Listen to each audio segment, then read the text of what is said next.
Talking about the issues you care about. Guy Benson. We're back here on the Guy Benson Show. Thank you very much for tuning in. GuyBensonShow.com is our website. So I saw this last week on MSNBC. Congressman Byron Donalds of Florida went on with Joy Reid, which was an interesting choice. And among other things, they got into it on Social Security. I'm all for a good policy debate. Here's how that went down, in case you missed it. I'd imagine probably a lot of you missed it. Starting with Cut 13.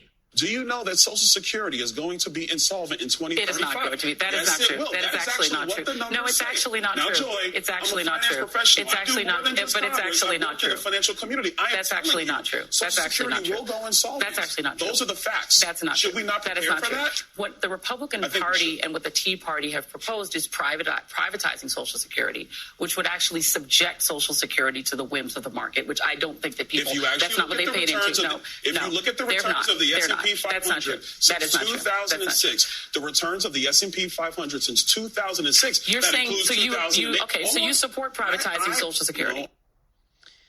Okay, that's a very frustrating soundbite to listen to, because Joy Reid's argument, and this is really basically all that she can do, is to repeat like a zombie over and over again. That's not true. That's actually not true. That's not true. That's actually not true. Just talking over him. He is, in this soundbite, in this exchange, repeating factual information as determined by the bookkeepers of the federal government about the solvency of Social Security. Now, she pivots toward the end to try to corner him on privatization or whatever she wants to call it, because she doesn't like a potential conservative solution to the problem. But she had just spent the previous 30 seconds of that soundbite denying that the problem is even true, even though it is the actual math. So you can just repeat over and over again, that's not true, it's not true, it's not true, just signaling to the MSNBC audience, this man is lying, even though he was telling the truth. And then she tries to, slither over to a brand new debate, which he was happy to have. The exchange continued in Cut 14. I want to explain to you. I am a financial professional. I'm securities licensed. Actually, I just lost my licenses because I'm not allowed to trade anymore because I'm a member of Congress. Mm-hmm. But let me assure you, if you look at the S&P 500 from 2006 until today, the growth rate in the S&P 500 would have more than taken care of Social Security, way more than the federal government has. And each time that you had a crash, it would subject people's Social Security funds to crash. Hold on a second. So let me just, hold on a second. We're not going to have a whole long thing on Social Security. But let me just be clear. You are in favor of privatizing Social Security. No, I'm not in favor. But you just argued for it. I said you just brought it up, and I brought you the facts. But you argued. S&P 500. So if a bill came forward to privatize Social Security, you'd be for it. No, because what we should be doing. Okay, then it's a moot point. It's not a moot point. You're trying to put words in my mouth. But you just explained that the S&P would be a better return than Social Security. Better returns. So then you're for privatizing. That is a fact. Okay, so don't cheapen privatization when the data is crystal clear that the returns would have been better. Okay, you're for it. You've said that you're for it. That means that it would have been a better situation than what we've seen to this point. All right. Joining us now is Byron Donalds, that congressman, the Republican that you heard there. Congressman, good to have you back. Hey, how you doing? It's good to be back with you. So, let's talk just briefly about that exchange. I wanted to play the soundbite. We've been meaning to get to it for a couple days here, but she went from just talking over you constantly, saying that the insolvency date, which is not you coming up with that out of nowhere, just grabbing a date out of thin air and saying it. That's the government's own numbers. She just said, not true, not true, not true, not true, not true. And then she tried to pin you down on this terrible potential solution that you were just running the math for her on it. And I guess she felt like she was able to score a little political attack on you. It seems like at no point did she actually try to engage on any of the substance or facts that you were bringing to that conversation. No, she didn't want to deal with that. I think Joy was trying to paint the picture of, to be frank, she tried to paint the picture of a black Republican who's just going to say whatever Republicans are typically saying when they go on MSNBC. What she actually got was somebody who knew what they were talking about. And this isn't about white or black or Republican or Democrat. It's about the facts of what's going on in the United States. So with Social Security, for your listeners, the Congressional Budget Office and the Office of Management and Budget both fully expect Social Security to be insolvent by 2035. Some reports are actually thinking insolvency is going to come by 2033. But here's the kicker. Here's why this matters. In federal law, if Social Security, not even if, when Social Security goes insolvent, there is going to be an automatic reduction in benefits to the tune of 21 to 23%. Automatically when the programs go insolvent. What does that mean? That means for the retirees who get Social Security payments, their benefits will be cut 20% the second the programs go insolvent. So why would we want to sit around and play with our thumbs when we can get ahead of it and actually fix Social Security and maintain Social Security so that retirees get the benefits they were promised and that the long-term debt obligations of the United States are actually decreased by actually doing necessary reforms? That's my view. That's what we should be doing. Yeah, and look, there are different ways to come at it, tweaking the retirement age. There's a number of different policies that are potentially out there. I think that in many cases, neither party is really that serious about dealing with the long-term liability issues that we have on these huge entitlement programs. The Democrats are dead set on any changes ever, and they demagogue it, and they will demagogue it to death until the programs actually are on the doorstep of insolvency. And then what? I mean, that's sort of what pre-planning requires. And I think what we just played for the audience is an encapsulation of how pointless and dysfunctional the debate can get, because you were citing a factual piece of information from CBO that she said was just a lie. She wanted people to think you were lying, and then she just pivoted quickly to attacking one of the potential solutions and doing so ignorantly. And it's just like a very frustrating thing.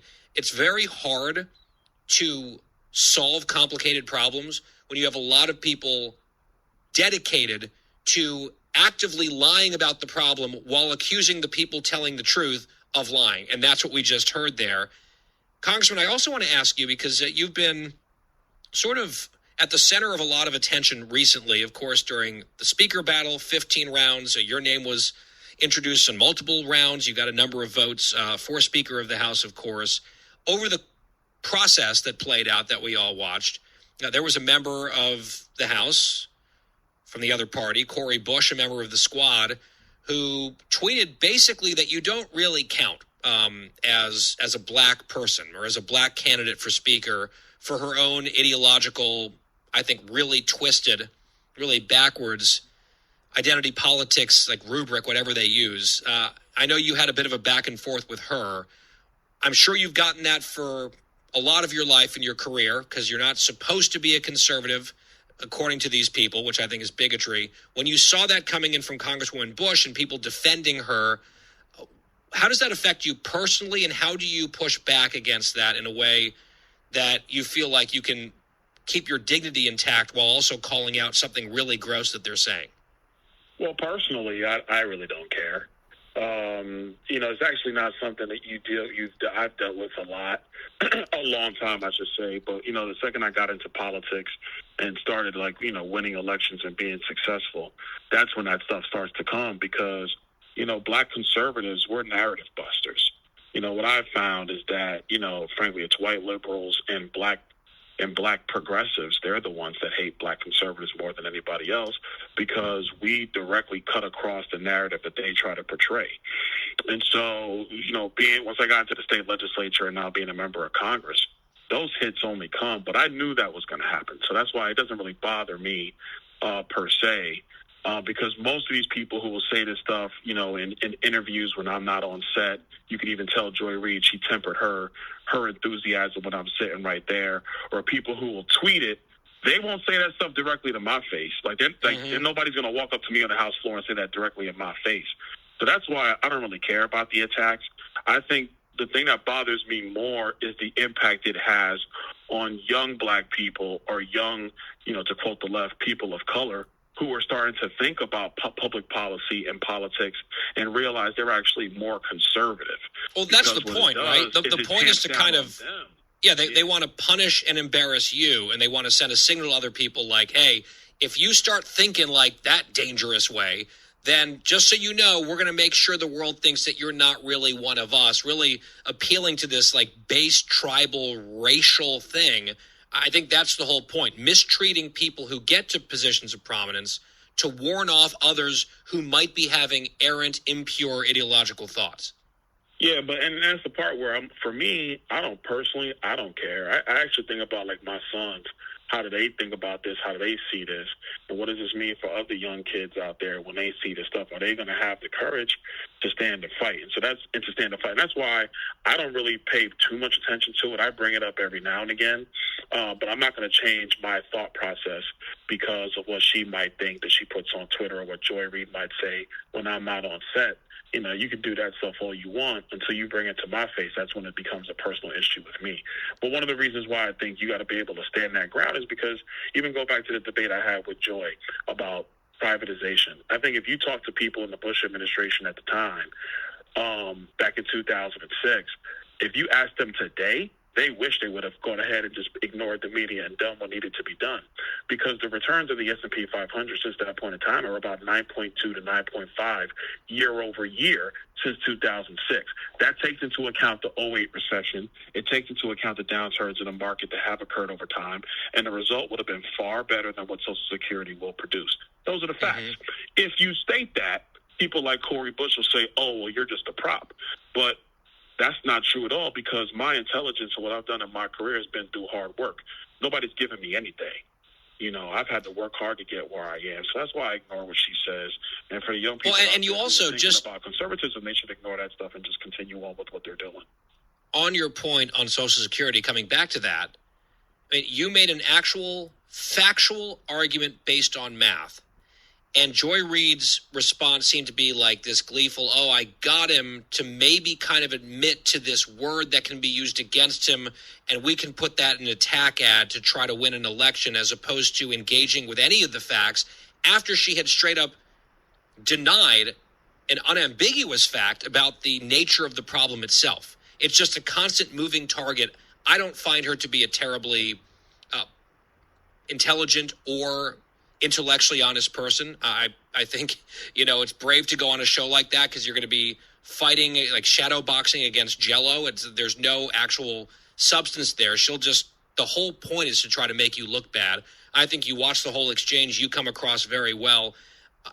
Is it true, Congressman, that someone sent you a copy of Uncle Tom's Cabin? What's that about? Yeah, it showed up in my congressional office the other day. And, you know, my staff, they weren't happy about it, obviously. And most people need to understand, like, my staff is both. I got black staffers, I got white staffers. They work hard and they do their jobs. And they were more upset about it than I was. Like I said, I'm kind of accustomed to it. So it doesn't really bother me. But they were really upset. So, you know, I was like, you know what? You guys are just upset about it. If you feel we should talk about it, let's talk about it. So, yeah, that did happen.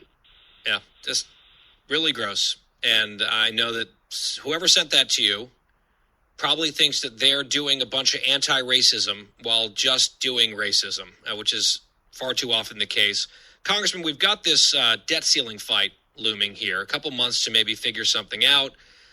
You were obviously part of the team that wasn't immediately on board with Speaker McCarthy. Took a while, finally came around, got some concessions. As you start looking ahead to that debt ceiling issue, what are you hoping to see? What do you think is realistic in terms of getting this resolved? We're going to have some spending. We're going to have a spending reduction. The reason we're hitting debt ceiling this fast is because of the reckless spending of Joe Biden, Nancy Pelosi, and Chuck Schumer. That's why. And so if they think that we're just going to raise the debt ceiling to pay for the reckless spending that they continued with, they got another thing coming. I know that the White House is now saying there's not going to be any negotiations. We just need to pay the bills. But these are the bills racked up by Joe Biden. I voted against all that stuff the last 2 years. So I'm not just going to stand here and give him credit card space so he could pay for the things that he thinks are cool. That stuff is insane policy. We shouldn't be doing it. And so there are going to be negotiations around this thing. Do I think we're going to have a debt ceiling deal? Yeah, I think we're going to have one. But the American people need to understand that last year the federal government took in about $4 trillion in revenue. $4 trillion. if we are overspending to the point where we have to raise the debt ceiling, that's a spending problem. That's not not wanting to pay your bills problem. That means that you're too busy, buying things that you should not be buying, even though you had a bunch of money to pay for the stuff if you're just prudent and fiscally responsible. So we're going to want to see spending cuts. And for me personally, what I want to see is Joe Biden's got to secure the border, because it makes no sense to borrow money to pay for the Department of Homeland Security if the Department of Homeland Security is not going to secure the homeland. I mean, that's just purely idiotic. So for me personally, he's got to secure the border if he wants to be able to increase the debt ceiling in order to borrow more money to, quote unquote, pay the bills. Because I'm not interested in paying the bills for having a wide open border. Congressman Byron Donalds, Republican of Florida, our guest here on the Guy Benson Show. Congressman, have a great weekend. Hope to talk to you again soon. All right, anytime. Let's step aside. Let's take a quick break here. It is the Guy Benson Show. Stay with us. Fresh conservative talk. Guy Benson Show.